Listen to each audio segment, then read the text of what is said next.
At exactly 6:47 a.m. on a Monday morning, the peace of the cul-de-sac shattered with a roar loud enough to make birds scatter from the trees. A candy-apple red Lamborghini Aventador, exhaust screaming like a dragon with a megaphone, came to a full and dramatic stop, directly across my driveway gate. I blinked at the scene through my bedroom window, toothbrush hanging from my mouth, watching in disbelief as the driver, a platinum blonde woman in designer workout gear and a hot pink HOA windbreaker, stepped out, flicked her sunglasses down, and proceeded to set up a yoga mat on my side of the sidewalk. She didn't even glance at my gate. Instead, she pulled out her phone, positioned it at the perfect angle, and said, loud enough to pierce the glass, "Welcome back to Mindset with Karen. Today we're claiming space. Not just emotionally, physically. And yes, that includes parking wherever the hell we want." I choked on my toothpaste. My name's Darren. Quiet guy. Former military engineer. I live on the edge of a small suburban neighborhood, just beyond the official HOA boundary. At least, it used to be beyond it. I enjoy solitude, machines, and not being messed with, which made Karen's recent crusade to extend her personal brand of tyranny into my life all the more unbearable. That morning, though, was a new level. I had a job interview in exactly 1 hour and 30 minutes. I'd prepared for it for 3 weeks. It was at Atlas Defense Systems, a company that made tech for national security, the kind of place that valued structure, punctuality, and not being late because a self-declared neighborhood overlord had turned your exit into a runway. I threw on jeans and a t-shirt, grabbed my briefcase, and marched out the door. As soon as I hit the gravel path, Karen turned toward me with a smile so fake it should have come with a warning label. "Morning, Darren. Love the flannel. Country chic." I stopped short of the Lambo's mirror. "You're blocking my driveway. I have somewhere to be." She stretched her arms upward like she hadn't heard me, then casually said, "HOA guidelines clearly state that communal access lanes are not private property during community hours." I blinked. "Community hours? That's not a real thing." She shrugged. "It is now. Passed it last Thursday. We voted." "You and who, your cat?" She gasped like I'd insulted the crown.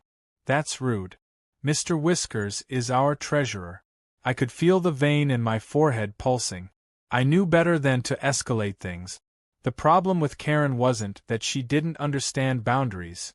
It's that she understood them perfectly and then redrew them around herself like a queen mapping her kingdom. Last week she'd posted new signs at the community entrance labeling the street as Karen's cul-de-sac, HOA president forever. Some thought it was a joke. I knew better. And now, her car, a $300,000 rolling ego trip, was in my way on purpose. I gave her one last warning. "Karen, I'm telling you right now. You need to move the car or I will find another way out." She narrowed her eyes, sipping green juice through a stainless steel straw. "Is that a threat?" I smiled politely. "Not yet." Back inside, I called the local non-emergency line. The dispatcher told me that since the car was technically not abandoned, and since I lived on the edge of an HOA property zone, it could take hours to respond. The words hung in the air like a stale fog. Hours. That's when I felt it. That military itch. The one that shows up when logic fails and it's time to build a new kind of solution. I glanced across the yard toward my barn. It wasn't just any barn. It was where I kept my collection. Restored gear. Former projects. Historical machinery. Including a fully restored, street-legal, yes, I checked, M60 Patton armored tank. Decommissioned, retired, but mine. And perfectly capable of crossing uneven terrain. But I wasn't there yet. Not yet. By 9:15 a.m., I'd already missed the job interview. My call went straight to voicemail. I stood at the gate watching Karen and her crew pack up their yoga mats, still laughing, still acting like this was all some fun prank. One of them pointed at my house and whispered something behind her oversized sunglasses. Karen cackled, pulled out her phone again, and began filming another video. "Today we're talking about boundaries, and how some people need to learn to share the view." That was it. I turned and walked away before I did something regrettable. My hands were shaking, not from anger, but from the pressure of powerlessness. That feeling I thought I'd left behind in the battlefield. In the field, we had command, precision, action. Out here? Bureaucracy, falsified rules, and a Lambo with a personalized plate that read QN Karen. Later that day, I found something else waiting on my fence post. A laminated letter taped inside a glittery pink envelope. The HOA hereby notifies resident Darren Miller of potential code violations concerning unauthorized gate barriers, visual obstructions, and lack of community compliance.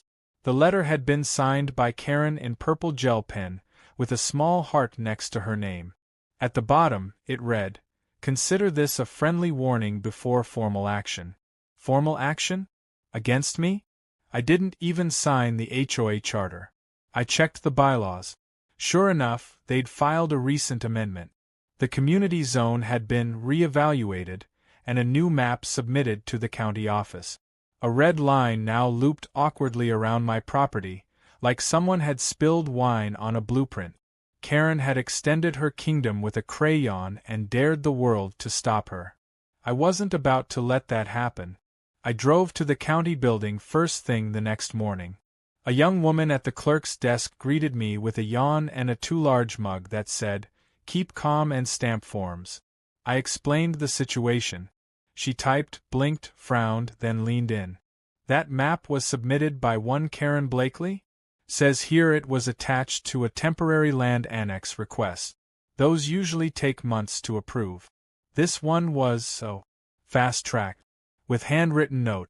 I asked who approved it. She raised an eyebrow. Says, see attached, but there's no attachment. That's odd. Odd wasn't the half of it. Fraudulent filings. DIY legal lines. And now citations arriving in glittery envelope. Karen wasn't just an entitled neighbor, she was running a full-blown HOA dictatorship with no checks and balances. And unless someone pushed back hard, she was going to steamroll through anyone standing in her way. That night, I walked into the barn. The tank sat silent in the center, a relic of a different kind of war. But it didn't look old to me. It looked ready. And for the first time in weeks, so did I. Karen wanted a kingdom. She was about to learn that some castles come with catapult, and this one came with treads. The following morning, the cul-de-sac was unusually quiet, as if the air itself was holding its breath. Karen's Lambo was gone, but in its place sat something worse, a brand-new wooden signpost at the edge of my property that hadn't been there yesterday. I stepped outside, coffee in hand, and squinted at it. HOA Expansion Zone, Future Development Consideration Site. I nearly dropped the mug. Not only was Karen redrawing maps, but now she was planting physical markers to claim territory like she was playing real-life Monopoly. I yanked the sign out of the ground, roots and all, and tossed it to the curb. Before I even made it back to the porch, Karen appeared like she'd been summoned by the sound of defiance itself, hands on hips, flanked by two clipboard-wielding men in khakis and tucked-in polos. One of them wore a badge that read Community Officer Trenton. The other, a sour-faced man with a comb-over and oversized sunglasses, simply nodded like he was preparing to file a report on my breathing pattern. Karen didn't waste time. Hat's destruction of HOA property, Darren. Very bold for someone with 2 pending citations. I glanced at the clipboard guys, who looked like they were about to start measuring my lawn with rulers. I took a step closer, enough for Karen to flinch ever so slightly. This isn't HOA property. My deed predates your power trip. And until a court says otherwise, that sign is going in the trash.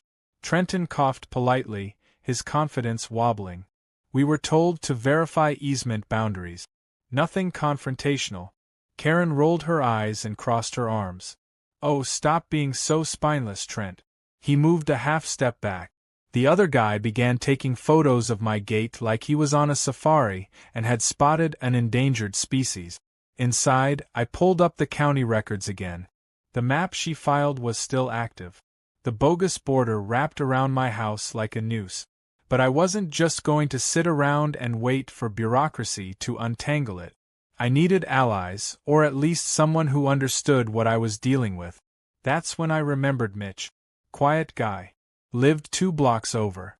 He once told me Karen cited him for placing a garden gnome too close to the HOA visual perimeter.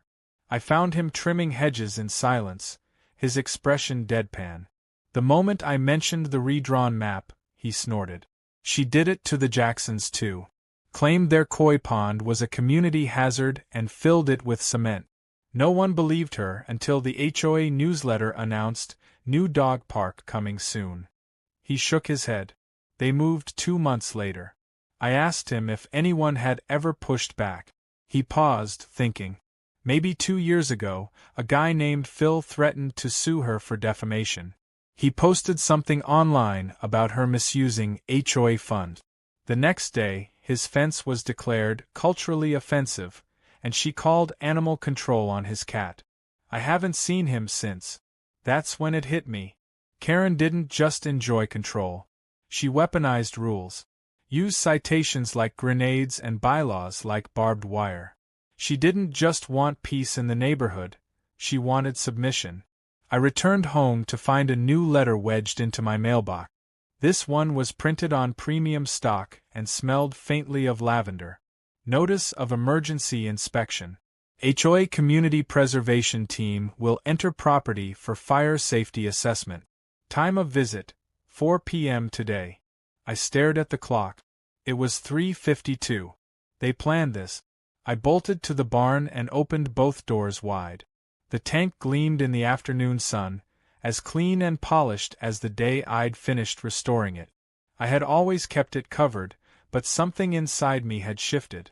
I wasn't hiding anymore. Right on schedule, Karen arrived with her 2 goons, this time accompanied by a tall man in an official-looking vest labeled Fire Risk Evaluator.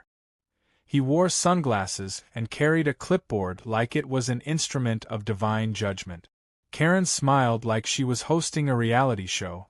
"Darren, we just need to make sure this lovely barn isn't a combustible threat to the community." The evaluator stepped inside, paused, and then stared at the tank like he'd stumbled upon a dragon sleeping in a garage. "Is that real?" I nodded. "Restored M60. Street legal. Part of a historic preservation initiative." He blinked. "That's extremely cool."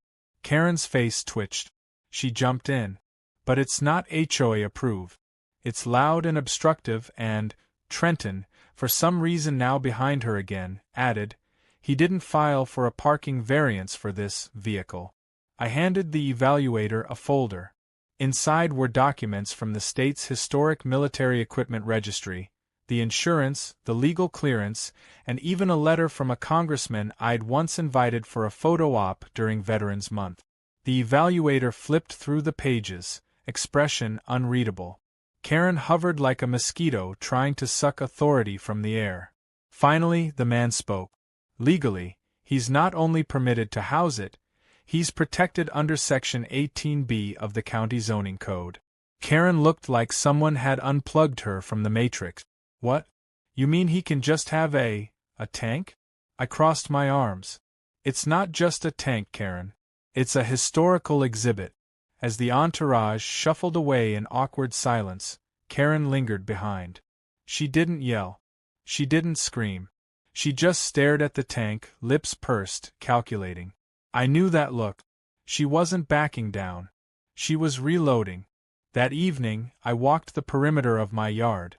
I noticed something I hadn't seen before, an HOA security camera mounted on a nearby tree, facing my barn. It hadn't been there last week.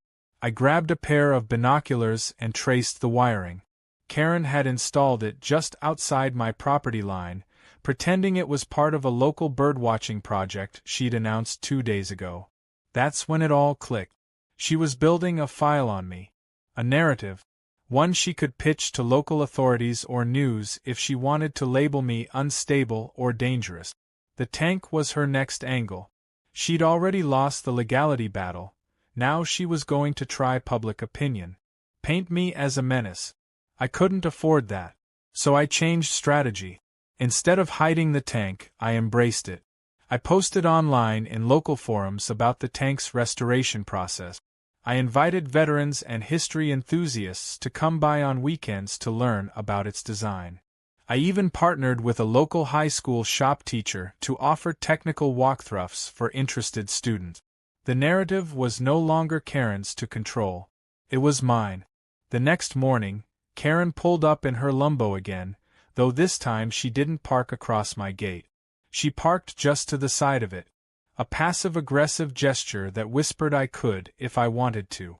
As she stepped out, she looked at the tank, then back at me as I stood sipping my coffee from the porch. "This isn't over, Darren." I smiled. "I know. That's what makes it fun." She scoffed and walked off in a cloud of perfume and arrogance. But something told me she had something new planned, something louder. And I was going to be ready for it. Because when someone tries to turn your property into their playground, sometimes the only answer is a vehicle that weighs 52 tons and doesn't care about Lamborghinis. The air carried that eerie weight that only comes before a storm, not of the weather kind, but something far more personal.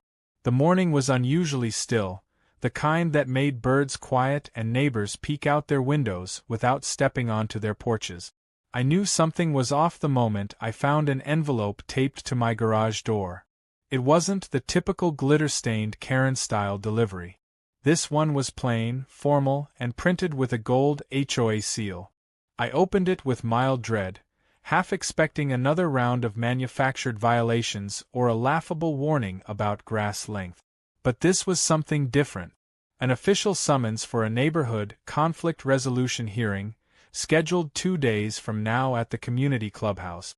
The letter accused me of hosting intimidating displays of weaponized equipment, endangering communal mental peace, and, this was the most absurd of all, excessive patriotic posturing. I reread that last line at least 3 times to make sure I wasn't hallucinating. The signature at the bottom didn't just belong to Karen. It was co-signed by an acting HOA attorney, a man named Brock Hensley. That name rang a bell. A quick online search turned up a photo of a guy wearing mirrored sunglasses, holding a martini, and posing beside Karen at what appeared to be a poolside HOA mixer. He wasn't a licensed attorney. He wasn't even a paralegal. He was Karen's third cousin who once took an online legal workshop. Yet here he was, apparently representing the full force of Karen's cardboard courtroom. I wasn't about to play along. But I wasn't going to ignore it either. So I drove down to the county office again and requested an official review of the HOA's recent documentation. This time, I was met not by Janelle at the front desk, but by a stone-faced supervisor named Harris who looked like he hadn't smiled since dial-up internet. I explained everything: property lines, fraudulent maps, the Lambo incidents, even the tank. He remained completely expressionless until I mentioned the conflict resolution hearing. Then he frowned. "Wait. They scheduled a hearing on your property without confirming you're actually part of the HOA?" I nodded. He tapped a few keys on his keyboard, then leaned back. "That's illegal. They can't impose HOA governance on a property that opted out and predated the charter. Your home is exempt by statute. If they move forward, it'll backfire on them." That was the first real win in days. Still, I knew Karen wouldn't let logic or legality stop her. So I prepared for the worst. I spent that night reinforcing the tank's treads and running checks on its systems. It wasn't about intimidation. It was about readiness. People like Karen only back down when the wall they're pushing against refuses to move. The next day, while checking my mailbox, I found something even stranger than a summons. A glossy flyer for an upcoming HOA community showcase with a new feature: driveway yoga returns, now with celebrity guests. The main photo showed Karen striking a yoga pose, on my property, right in front of the tank with the caption, "Inner peace amongst iron giants." It wasn't just another yoga stunt. It was a PR war. That same evening, a delivery truck pulled up near my barn. The driver handed me a clipboard and said, "One portable stage, speakers, and outdoor lighting system for setup." Karen had used the HOA funds to rent equipment for her publicity event, without notifying any of the actual homeowners. It was an invasion disguised as a wellness retreat. I refused the delivery, but the truck simply drove to Karen's house, where she waved like royalty overseeing a festival. 2 more trucks arrived later with canopies, catering supplies, and, bizarrely, inflatable flamingos. It didn't end there. The following morning, the HOA group chat, which I was forcibly added to weeks ago, lit up with pictures of event prep and hashtags like #TankZen and #MetalMeditation. My barn had become the backdrop to her ego campaign. A local influencer even posted, "Can't wait to stretch in front of that cool military thingy." So urban retro. By now, the war wasn't just over property. It was over the story. Karen had shifted tactics. If she couldn't kick me out or out-lawyer me, she would rebrand me. Turn the tank into her set piece. Use my identity like an accessory to her aesthetic. But I wasn't going to be repackaged. I called Janelle again and asked her if there was any county ordinance that restricted the type of events an HOA could host near non-member property. She said there wasn't, but there were nuisance laws that could be enforced if the event disrupted private life or created a public safety issue. That was all I needed. I spent the rest of the day turning my barnyard into a reminder that this wasn't a playground. I set up a legal notice board outside my gate with a printed message: Federal Registry, Historic Military Equipment Zone. No unauthorized filming. No trespassing. Live monitoring active. Then, I installed a full perimeter of passive sensors. Nothing dangerous, just enough to trigger spotlights if someone got too close. That night, the lights flared on twice.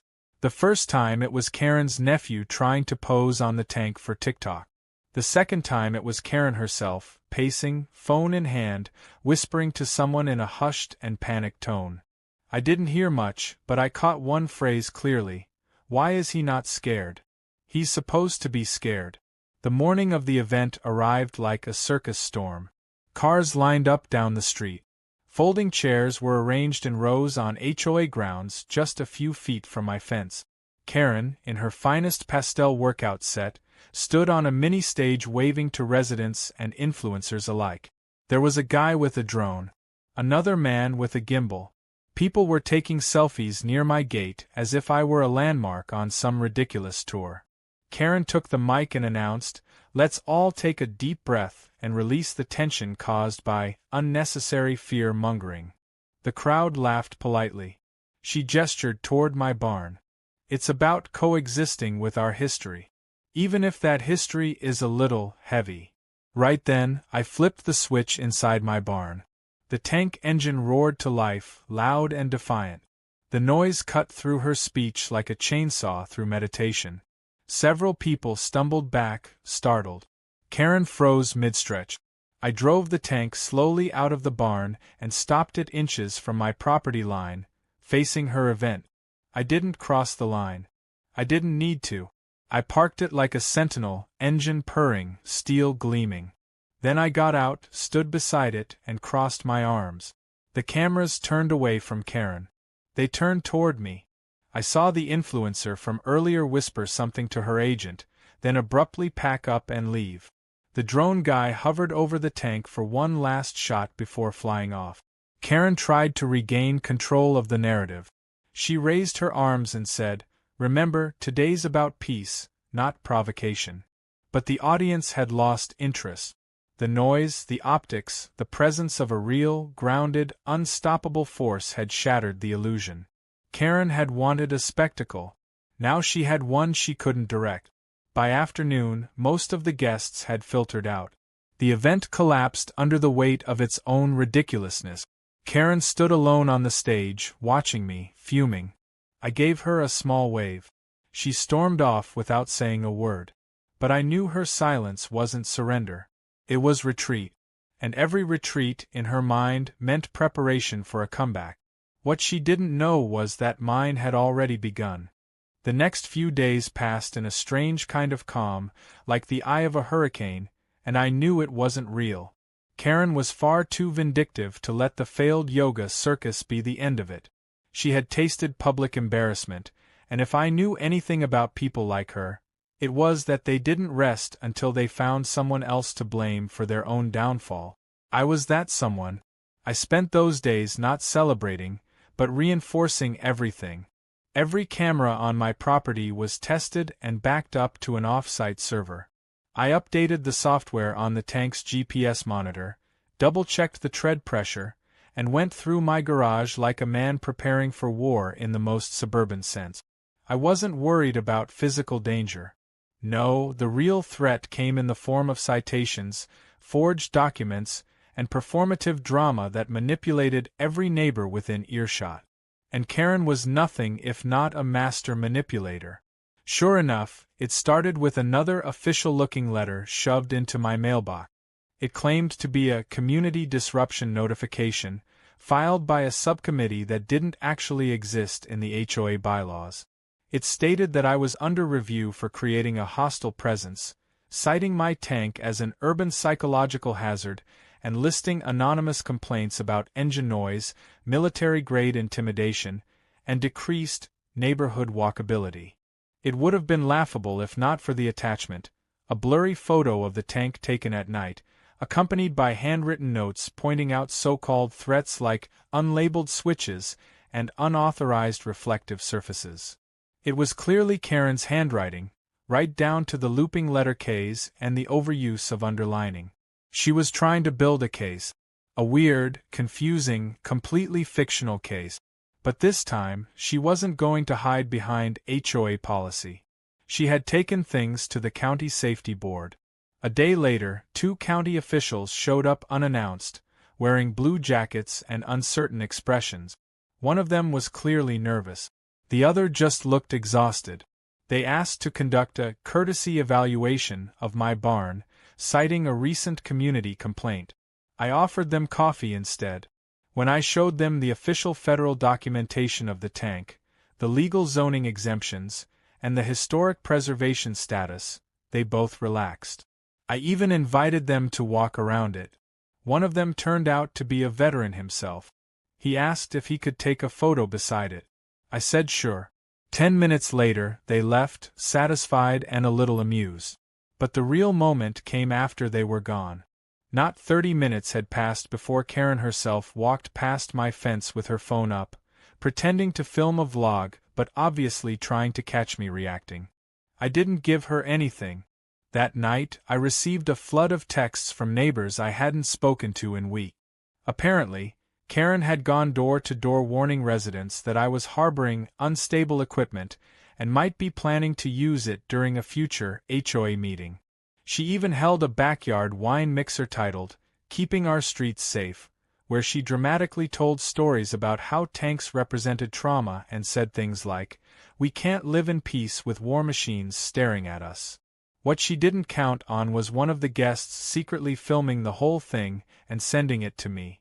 In the footage, she even claimed I had no emotional regulation and once threatened to drive the tank over someone's car. That was the final straw. I printed the transcript of her claims, paired it with legal documentation proving my ownership and permits, and sent it to the local paper's opinion editor along with a simple message. When does an HOA cross the line from authority to harassment? I didn't expect much, but within 24 hours, it ran online with the headline, "Suburban Man Targeted for Owning Restored Military Vehicle." The article was surprisingly fair, even painting Karen's yoga event as a bizarre overreach. Public sentiment started to shift. People began commenting. Neighbors came up to me during walks with their dogs and offered quiet support. One even said, "Honestly, I've always wanted to sit in that thing." Karen responded the way anyone in her position would. She escalated again. It was just past noon when the shouting started. I was inside the house, writing emails, when I heard the voice from outside yelling in that familiar tone of manufactured panic. I looked out the window to see Karen standing in front of my gate again, phone in one hand, waving at a tow truck with the other. The tow driver looked completely confused. She kept yelling things like, "This is a danger to the children," and it's a code violation. I demand removal." I rushed outside just in time to see the driver take a photo of the tank, then slowly back away, clearly aware that he was in over his head. Karen turned her attention to me. "I'm not letting this thing sit here another day. It's monstrous. And you don't even have the courtesy to respect community aesthetic values." I held up my phone, already recording. "Say that again, please." She froze. The tone of her voice shifted instantly. "Oh, I was just asking about your project. I think the community would love a tour." She walked away a little too fast, and I noticed something glinting in her hand. It wasn't her phone. It was a set of keys. Later that night, I discovered what she was trying to do. One of the motion cameras on the far side of the barn caught her sneaking near the fence line, trying to find the tank's ignition compartment. The footage was blurry, but clear enough to prove she was trespassing.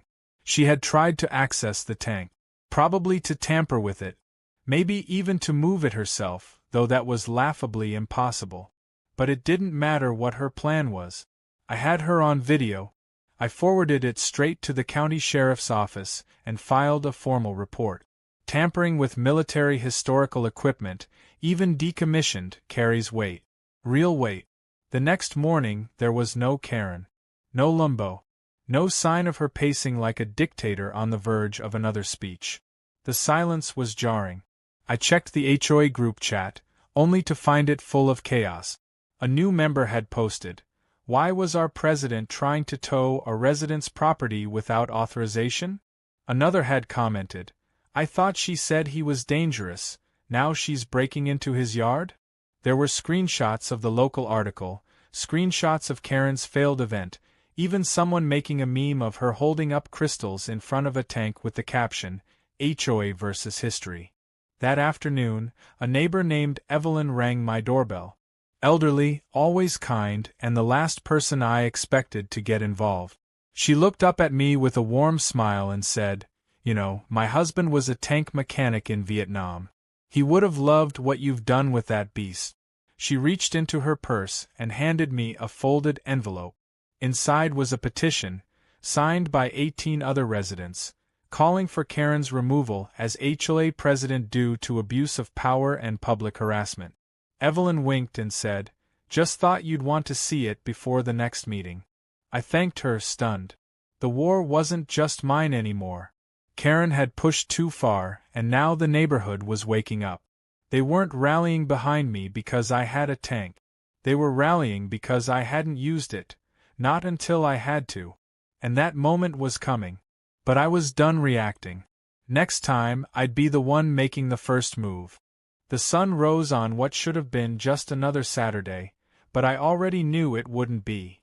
The moment I opened my front door, I could hear the faint hum of distant engines and the low murmur of voices. There were more cars than usual parked along the street, and folding chairs were being arranged in neat rows in front of the community clubhouse. I didn't even need to check the HOA group chat to know what was happening.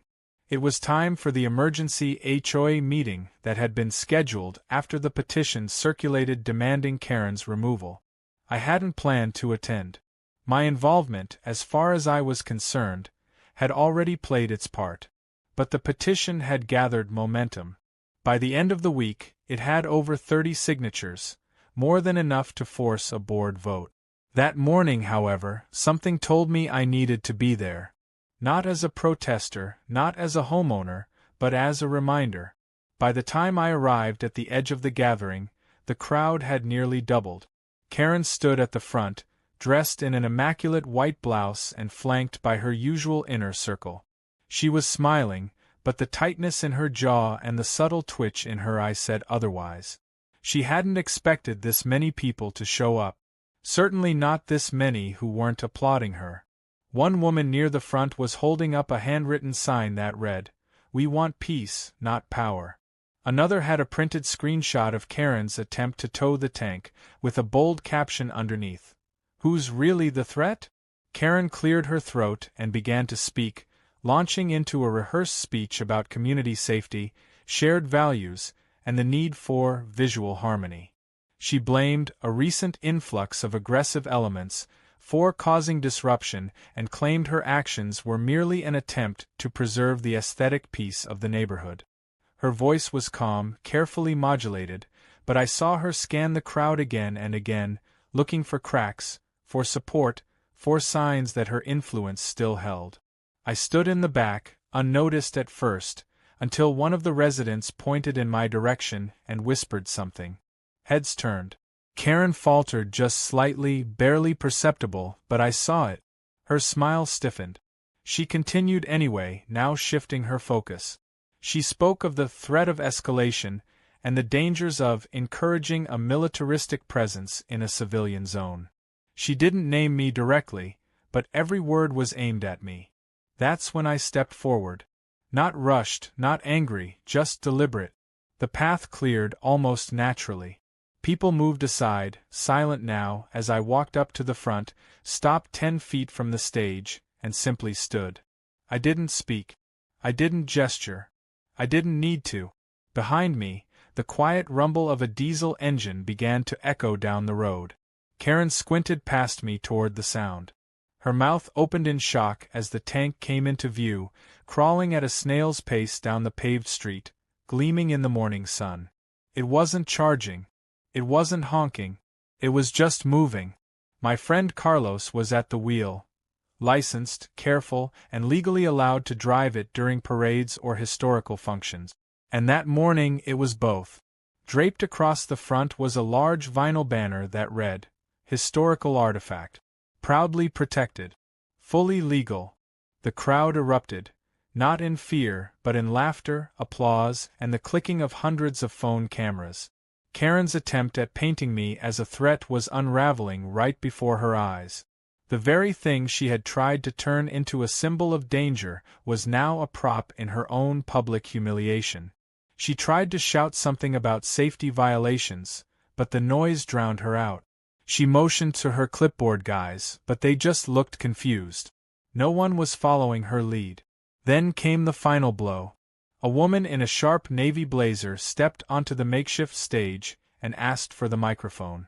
She introduced herself as a legal representative from the County Oversight Board, invited after multiple residents submitted formal complaint. She read from a prepared statement that outlined not only Karen's misuse of HOA funds but also the illegal zoning map changes, the unauthorized surveillance equipment, and the fraudulent documentation submitted to expand the HOA boundaries. Her tone was neutral, surgical, and absolutely devastating. Karen tried to interrupt, but the woman raised a hand. "As of now, you are suspended pending a formal review. All HOA decisions made under the altered map are nullified. Effective immediately, you are no longer authorized to represent the community in any legal or administrative capacity." Karen's mouth opened, then closed. She looked around, expecting outrage on her behalf.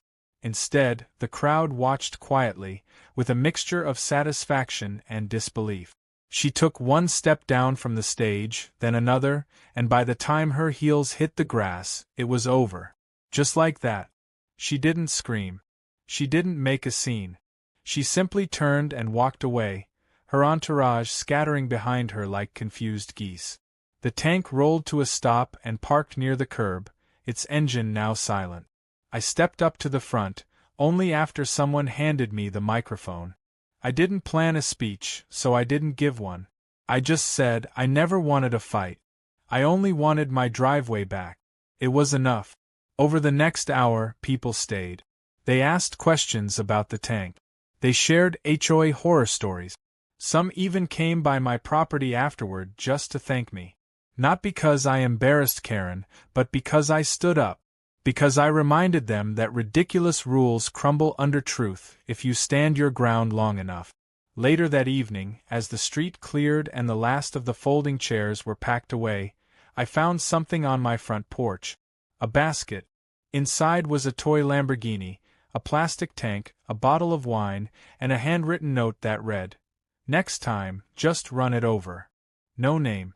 No signature.